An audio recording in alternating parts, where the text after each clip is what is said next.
So again, as you get to the final night of the DNC, of course, this will be Harris's biggest speech, probably of the campaign. So the next step is, of course, policies, because there are some voters, less and less it seems in America, but some voters who do care about policy proposals and how it will affect them. And we just walked through some of the policy proposals that we're most nervous about and how they could affect you. And the big issue is, okay, so tackling inflation.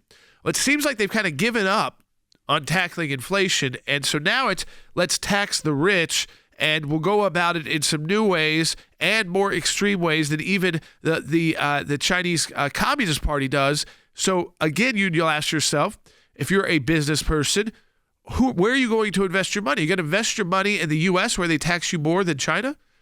Think about that. But I want to go to Harry Hutchinson on this issue because, Harry, this issue of taxing unrealized gains, let's just walk people through what that would mean, just so they understand. I want people to understand exactly what we're talking about here because, again, everybody listening, they're not economic experts. And I think that's what Kamala Harris hopes is, that you just hear this and think, this really won't apply to me. It's just going to get more money to me ultimately from rich people.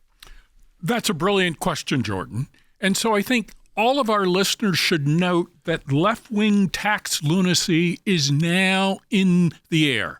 And so it is open season on ridiculous tax proposals, which does not necessarily mean they wouldn't pass if Kamala Harris becomes president of the United States.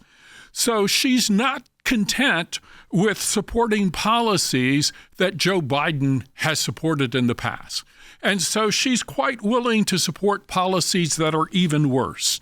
And the policy initiative that she has basically settled on is to tax so-called unrealized capital gains. Keep in mind, this is in addition to raising the capital gains tax on realized income. And so this particular proposal has already been tried in Norway. What has it done to the country of Norway? Well, it's driven wealthy individuals out of the country.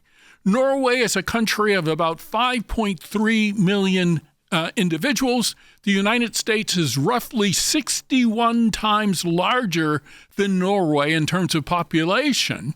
And so if her proposal were to pass in the United States, we should expect to lose 1,800 millionaires and billionaires. Why should the American people care about that? Even if the proposal is limited to millionaires and billionaires, those individuals will take their capital with them to other markets, and they will drive down employment in the United States. Keep in mind, the Biden administration has already revised downward job numbers with respect to the last 12 months by almost 1 million employees. So this will hurt average working class Americans. But keep in mind that the Democrats have a voracious tax appetite. And so if they enact this policy initially to go after millionaires and billionaires, more likely than not, they will expand it to homeowners. So if you own a house in Nashville or in some of the growing markets in the world, you will find, in the United States, you will find that you will have to pay taxes on unrealized gains in the home that you are still living in, because the value of the house might rise by $5,000, $10,000, $20,000, $30,000 a year, and then you need to write a check to the United States government. Yeah. So this is a ridiculous policy which will likely crush the economy, and as one commentator points out, it may lead to a Great Depression. Yeah, think about that, leading to a Great Depression. But I'll use my own home as an example here before just to move. And so when we moved to Nashville's a growing city. Prices were going up very quickly. We purchased a home, and when we sold that home to move into the next home, it had doubled. So what would I have been taxed if this was in place over those 5 years? That home doubled in value. It didn't go up just like $10,000 or $15,000 a year. It doubled in value. You would have paid a tax of 25% on an annualized basis. So if you sit down and you calculate what your tax liability would be, it might prevent you from purchasing your next house. Right. And so on one hand, Kamala Harris wants to basically give a boost to the housing market, which has been somewhat depressed. Right. But on the other hand, she wants to impose an unrealized capital gains tax, potentially on homeowners, which would crush the housing market even more. So one of the great things about Kamala Harris is she doesn't understand basic economics.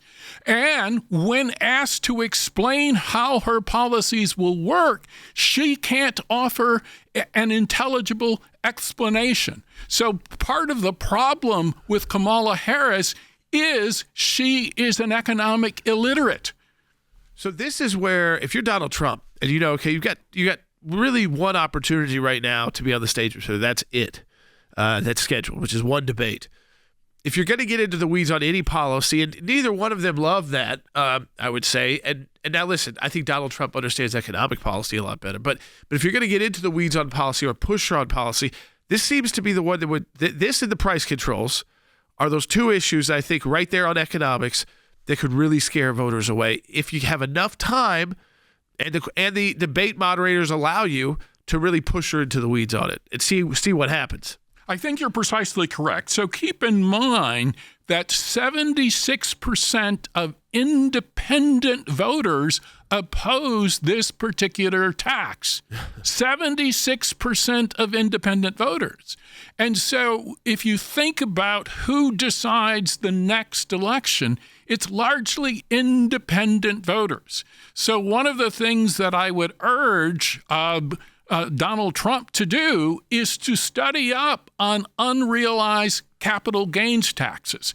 Ask the American people, are they prepared to pay taxes, for instance, on their 401k?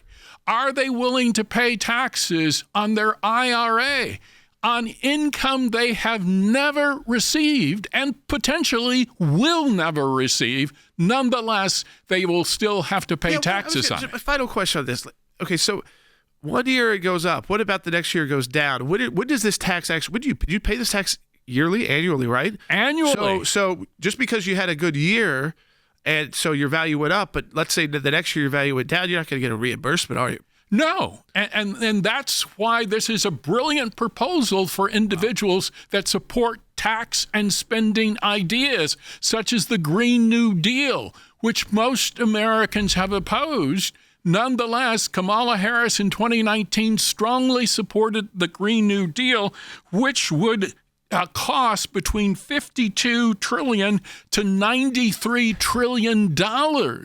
So, again, part of the problem is her appetite for spending is unlimited. Right. I mean, folks, again, when we say it's dangerous, when we say it is scary to every American, it is. Because you see how this again, and they'll try to explain this, say, this is only going to apply to rich people. And that's how taxes always start in America. Now, what they define as rich can be very broad.